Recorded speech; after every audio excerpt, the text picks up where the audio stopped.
ক্ষমতার কপালে পিসা মারি ঝাঁটা মারি না। নূহ আলাইহিস সালাতু ওয়াস সালাম 950 বছর মাত্র 40 জন মানুষ এক রওয়ায়াতে হেদায়েত করেছেন, অন্য রওয়ায়াতে মাত্র 70 জন, কোন এক রওয়ায়াতে 80 জন। তার নবুয়তের কোনো কমতি হয় নাই। ইসলামী আন্দোলন বাংলাদেশ কিয়ামত পর্যন্ত যে একটা সিট না পায়, কোরআন ও সুন্নাহর বাইরে যাবে না, যেতে পারে না ইনশাআল্লাহ।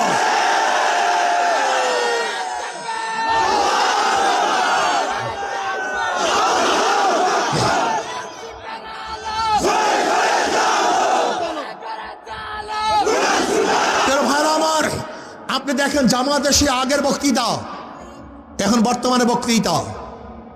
ইসলামী আন্দোলন বাংলাদেশকে অনেকে বদনাম করে সিটের জন্য তারা ভাগ হয়েছে। যদি সিটের জন্য ভাগ হই তাহলে ধরে নেন